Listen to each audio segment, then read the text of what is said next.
નમસ્કાર, સ્વાગત છે આપનું ગુજરાત ફર્સ્ટમાં મુદ્દાની વાતની સાથે હું છું રાધા। સૌપ્રથમ મુદ્દો કે જેના પર ચર્ચા કરવી છે, વડાપ્રધાન નરેન્દ્ર મોદી આજે ઐતિહાસિક ભાષણ આપ્યું।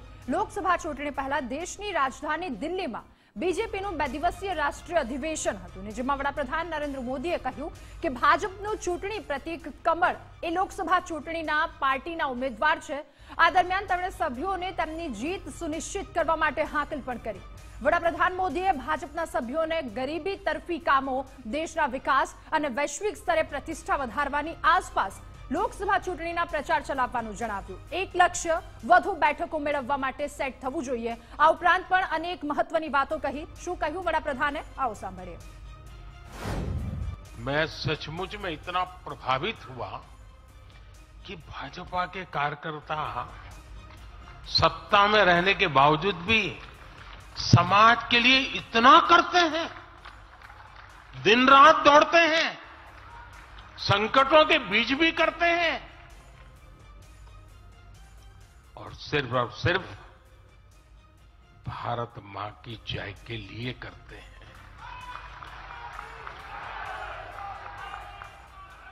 ये 2 दिन भी जो चर्चा हुआ, विचार विमर्श हुआ है,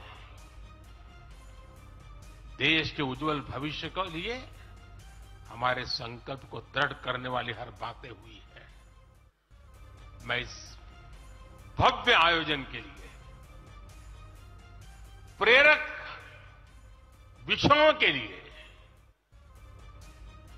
आप सबको भी, देश भर के कार्यकर्ताओं को भी नड्डा जी के माध्यम से सबका अभिनंदन करता हूं। भारत ने आज हर क्षेत्र में जो ऊंचाई हासिल की है, उसने हर देशवासी को एक बड़े संकल्प के साथ जोड़ दिया है और ये संकल्प है विकसित भारत का। अब देश न छोटे सपने देख सकता है और देश न अब छोटे संकल्प ले सकता है। सपने भी विराट होंगे, संकल्प भी विराट होंगे और ये हमारा सपना भी है, हम सबका संकल्प भी है कि हमें भारत को विकसित बनाना है और इसमें अगले 5 वर्षों की बहुत बड़ी भूमिका होने जा रही है। अगले 5 साल में भारत को पहले से भी कई गुना तेजी से काम करना है। अगले 5 साल में हमें विकसित भारत की तरफ एक लंबी छलांग लगानी है। आज विपक्ष के नेता भी एनडीए सरकार 400 पार के नारे लगा रहे हैं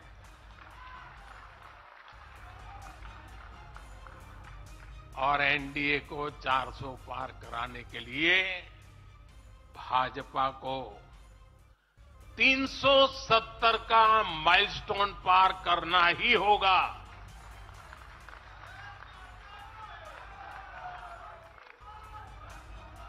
साथियों, कई बार लोग मुझसे कहते हैं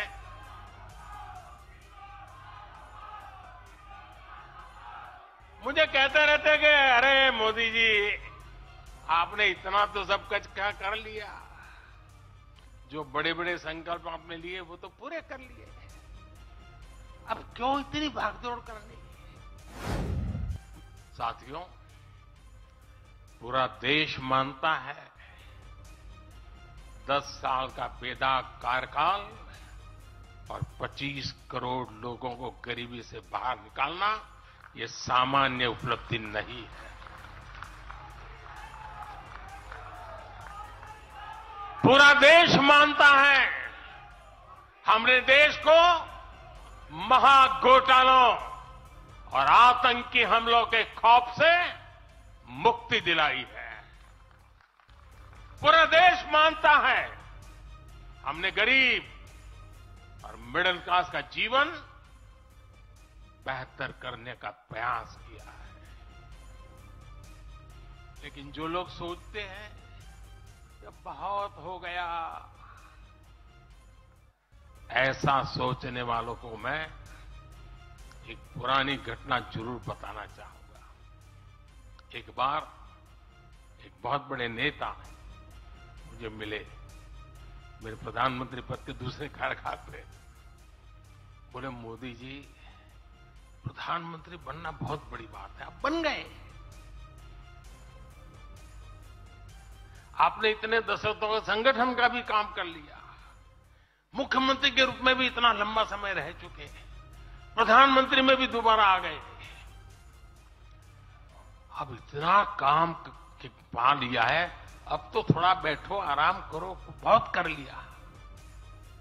ये उन्होंने मुझे कहा था। उनकी वो भावना राजनीति के पुराने अनुभवों से थी। लेकिन साथियों, हम राजनीति के लिए नहीं, राष्ट्र नीति के लिए निकले हैं। हम तो छत्रपति शिवाजी महाराज को मानने वाले लोग हैं। जब छत्रपति शिवाजी महाराज का राज्याभिषेक हुआ तो उन्होंने ये नहीं किया कि अब तो छत्रपति बन गए, सत्ता मिल गई तो चलो उसका आनंद लो।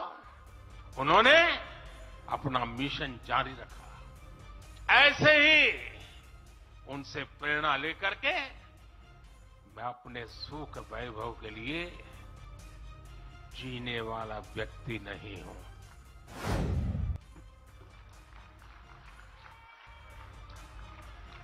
मैं बीजेपी सरकार का तीसरा टर्म सत्ता भोग के लिए नहीं मांग रहा हूं। मैं राष्ट्र का संकल्प लेकर निकला हुआ व्यक्ति हूं। अगर मैं अपने घर की ही चिंता करता तो आज करोड़ों गरीबों के घर नहीं बना पाता। मैं देश के करोड़ों बच्चों के भविष्य के लिए जीता हूं, जागता हूं, जूझता रहता हूं। देश के करोड़ों युवाओं, करोड़ों बहनों बेटियों, करोड़ों गरीबों का सपना ही मोदी का संकल्प है।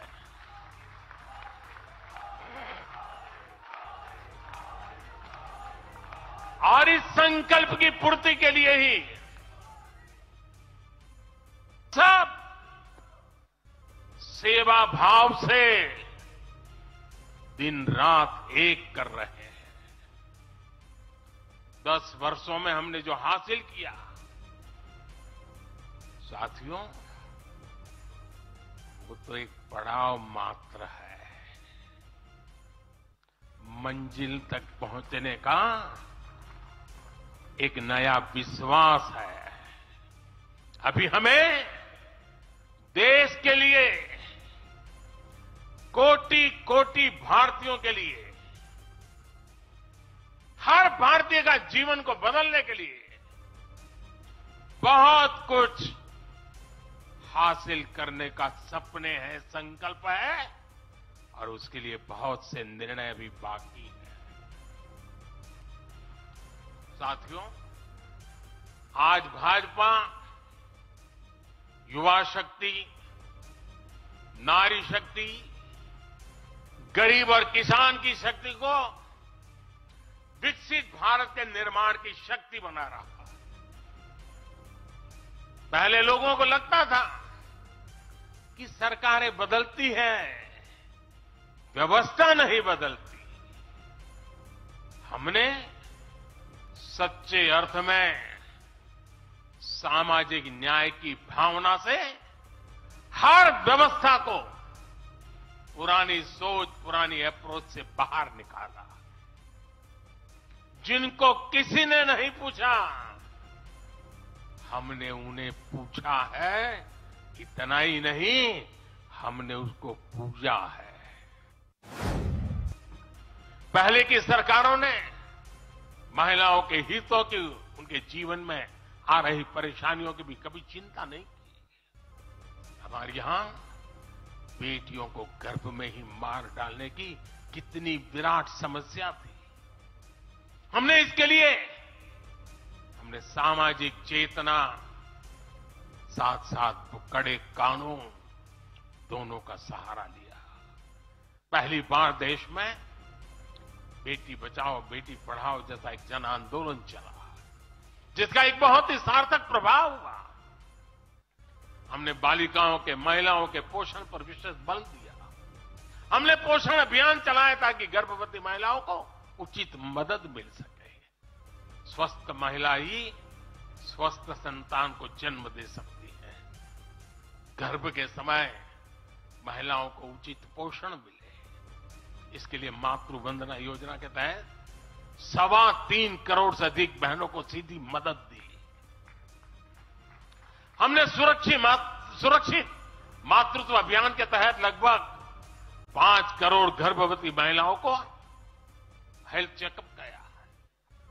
प्रयास यही था कि माता और शिशु दोनों के जीवन पर पहले जो खतरे रहते थे उन्हें कम किया जा सके। 2014 से पहले महिला सुरक्षा को लेकर कितनी चिंताएं होती थी।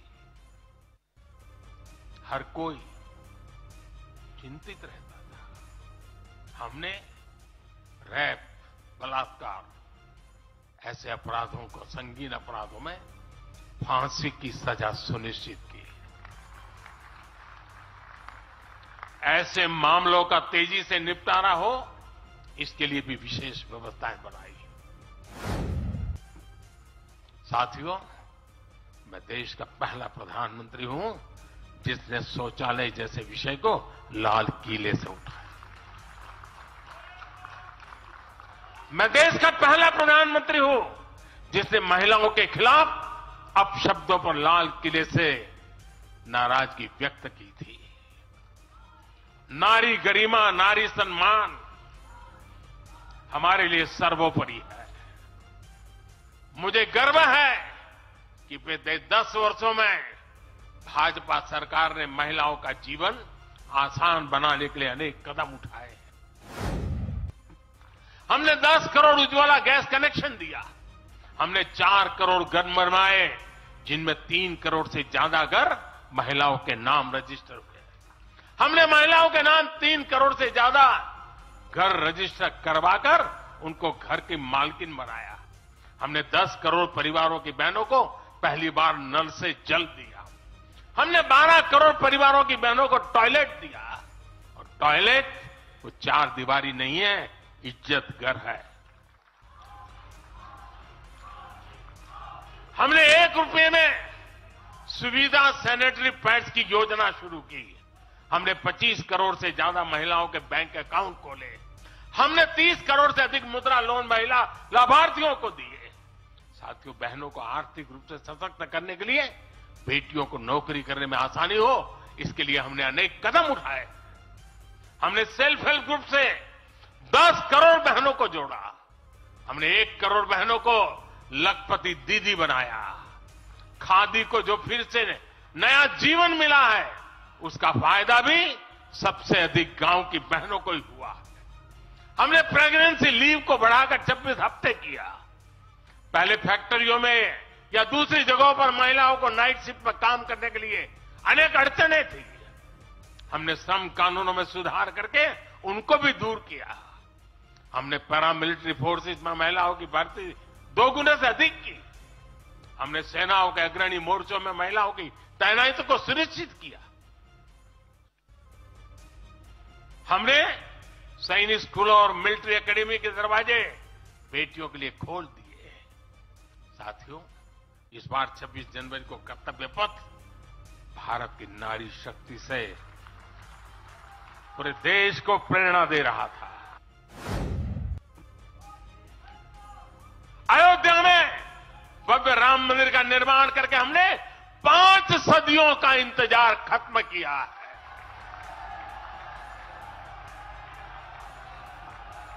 गुजरात के पावागढ़ में 500 साल बाद धर्म ध्वजा फहराई गई है।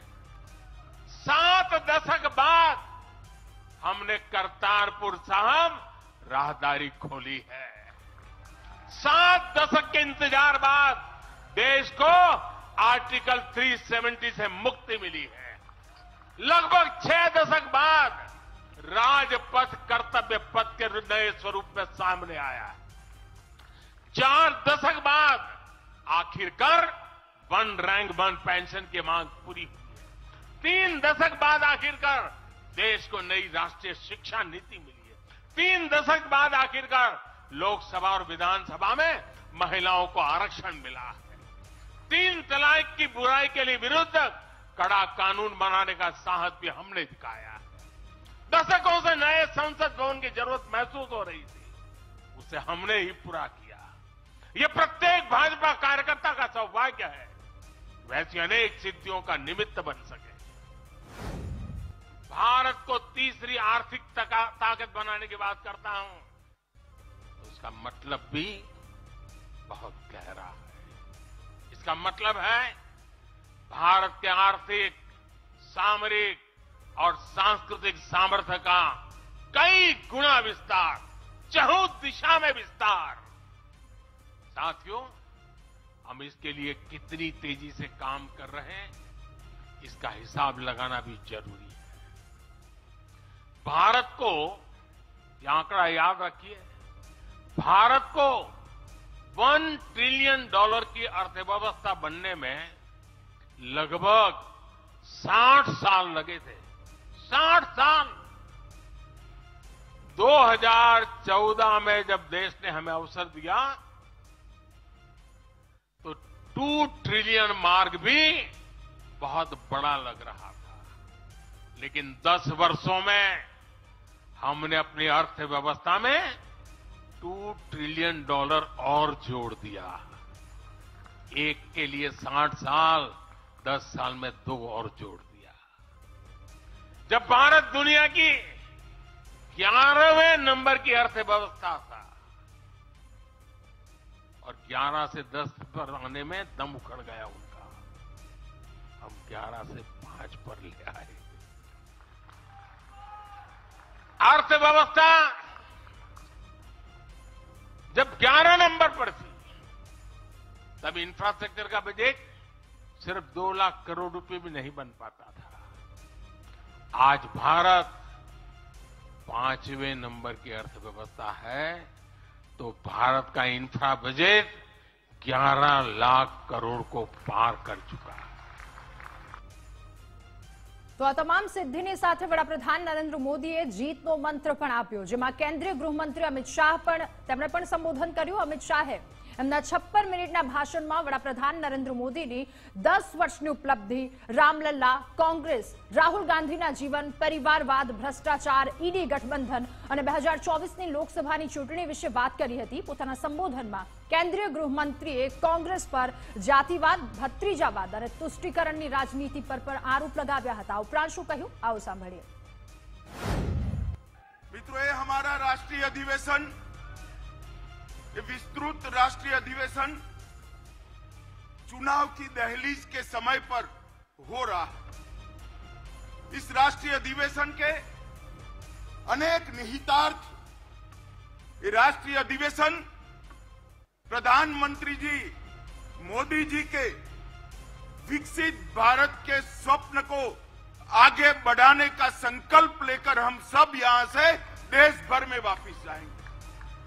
इस अधिवेशन के बाद 2047 का भारत कैसा होगा, इसका मोदी जी का संदेश लेकर हम हर कॉन्स्टिट्यूएंसी में जाएंगे और कुछ ही दिनों में देश की जनता ये निर्णय करने वाली है कि आने वाले 5 साल इस देश के शासन की धुरा किस पार्टी के हाथ में होगी, किस व्यक्ति के हाथ में होगी, मगर पूरे देश में कहीं पर भी संशय नहीं है, प्रश्न चिन्ह नहीं है। देश ने तय किया है कि मोदी जी फिर से एक बार इस देश के प्रधानमंत्री बनेंगे। 75 साल में इस देश ने 17 लोकसभा के चुनाव देखे हैं, 22 सरकारें देखी है, 15 प्रधानमंत्री देखे। देश ने जितनी भी सरकारें आई, अपने अपने समय में हर सरकार ने समयानुकूल विकास करने का प्रयास किया है। मगर आज मैं कोई कंफ्यूजन के बगैर कह सकता हूं कि समग्रता से विचार, हर क्षेत्र का विकास और हर व्यक्ति का विकास करने का काम केवल और केवल नरेंद्र मोदी जी के 10 साल में हुआ है। नरेंद्र मोदी जी के 10 साल के अंदर देश सुरक्षित हुआ, देश समृद्धि की ओर आगे बढ़ा। 60 करोड़ गरीब जो आजादी के 75 साल तक, 70 साल तक अपने आप को विकास की प्रक्रिया के बाहर मानते थे, उसको मालूम ही नहीं था कि देश आजाद हुआ, लोकतंत्र आया, मुझे क्या मिला, मेरा क्या हिस्सा।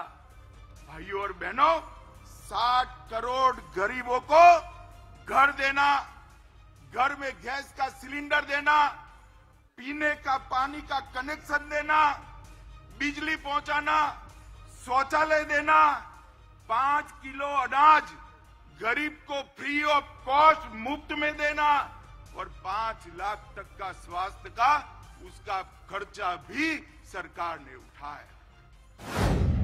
मैं आज बताना चाहता हूं मित्रों आपको कि 140 करोड़ की जनता ने पहली बार महान भारत का स्वप्न देखने का साहस नरेंद्र मोदी जी ने दिया है।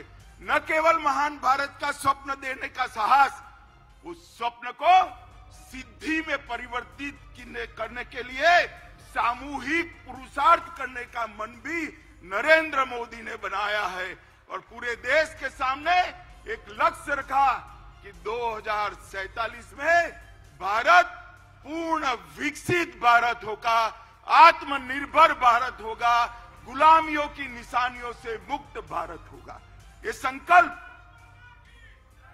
संकल्प पहली बार 140 करोड़ की जनता के सामूहिक संकल्प के माध्यम से आज विश्व के सामने उभर कर आया है और इस संकल्प का एक्नॉलेजमेंट भी पूरा विश्व कर रहा है। मित्रों, मोदी जी ने 10 साल के अंदर कई सिद्धियां प्राप्त की। गरीबी से मुक्ति, भ्रष्टाचार से मुक्ति, जातिवाद से मुक्ति, परिवारवाद से मुक्ति, तुष्टीकरण से मुक्ति। इस देश का लोकतंत्र कई सालों तक भ्रष्टाचार, जातिवाद, परिवारवाद और तुष्टीकरण के नासुरों से ग्रसित रहा। नरेंद्र मोदी जी ने पहली बार भ्रष्टाचार, जातिवाद, परिवारवाद और तुष्टीकरण की राजनीति को समाप्त कर पॉलिटिक्स ऑफ परफॉर्मेंस को एस्टैब्लिश करने का काम नरेंद्र मोदी जी ने किया। नरेंद्र मोदी जी ने पहली बार इस देश को गुलामी के प्रतीकों से मुक्ति दिलाने का आह्वान किया। ये शुरुआत आजादी के दूसरे दिन होनी चाहिए थी, परंतु जब तक कांग्रेस रही, जब तक इंडिया अलायंस वाले रहे, इसकी कल्पना भी नहीं की।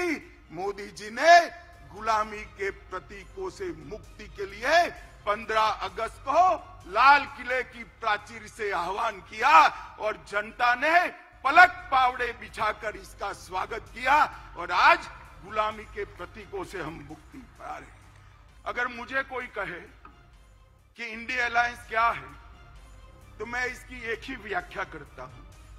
7 परिवारवादी पार्टियों का गठबंधन इंडिया अलायंस है। इससे ज्यादा कुछ नहीं है। इनके राजनीति में उद्देश्य क्या है? मोदी जी कहते हैं महान भारत की रचना हो, 2047 तक का लक्ष्य रखा, आत्मनिर्भर भारत की रचना हो, 2047 तक का लक्ष्य रखा। सोनिया जी का लक्ष्य राहुल जी को पीएम बनाना, पवार साहब का लक्ष्य बेटी को सीएम बनाना, ममता दीदी का लक्ष्य भतीजे को सीएम बनाना, स्टालिन का लक्ष्य अपने बेटे को सीएम बनाना, लालू प्रसाद जी का लक्ष्य अपने बेटे को सीएम बनाना, उद्धव ठाकरे का लक्ष्य अपने बेटे को सीएम बनाना, और मुलायम सिंह जी बेटे को बनाकर ही गए हैं। अब मुझे एक बात बताइए कार्यकर्ता भाइयों बहनों, जिनका लक्ष्य ही अपने बेटे बेटी भतीजों का कल्याण हो, वो गरीब का कल्याण कर सकता है क्या? कभी नहीं कर सकता। देश की जनता को पूछना चाहता हूं, अगर भारतीय जनता पार्टी परिवारवादी पार्टी होती तो एक चाय बेचने वाले का बेटा कभी प्रधानमंत्री नहीं बन सकता। लोकतंत्र के अंदर मोदी जी के 14 से 24 के कार्यकाल में उग्रवाद और आतंकवाद और नक्सलवाद अपनी अंतिम सांसें जिंदा है। मैं देश की जनता को कहना चाहता हूं, मोदी 3 में ये देश पूर्णतया आतंकवाद, उग्रवाद और नक्सलवाद से मुक्त होकर शांत और समृद्ध भारत बनने की दिशा में आगे बढ़े। मोदी जी को तीसरी बार प्रधानमंत्री देश की जनता बनाए, हमारा अर्थतंत्र भी तीसरे नंबर पर आ जाएगा। ये संदेश लेकर हमने जाना है। इसी तरह से एक द्वंद्व चालू रहा कि विदेश नीति, अगर दुनिया को मित्र बनाना है तो देश की सुरक्षा में थोड़ा बहुत कॉम्प्रोमाइज करना पड़े। ये बहुत लंबा बहस का विषय आजादी के बाद तुरंत शुरू हुआ और सारे पंडित सुरक्षा नीति और विदेश नीति के बीच के द्वंद्व में फंसते रहे। मोदी जी ने तय कर लिया और कर दिखाया कि सरहद की सुरक्षा, देश की सुरक्षा हमारी सबसे पहली प्रायोरिटी है। और आज ये करने के बाद, देश को सुरक्षित करने के बाद, मोदी जी ने भारत को विश्व मित्र के रूप में प्रस्तावित किया। वसुधैव कुटुंबकम का हमारा सूत्र को उन्होंने नीचे दिया।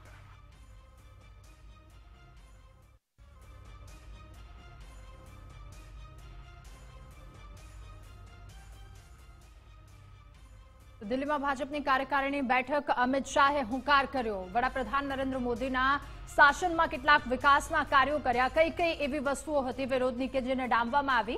દેશે નક્કી કર્યું છે કે વડાપ્રધાન મોદી ત્રીજી વખત વડાપ્રધાન બનશે અને અનેક મહત્વની વાતો તેમના દ્વારા કહેવામાં આવી।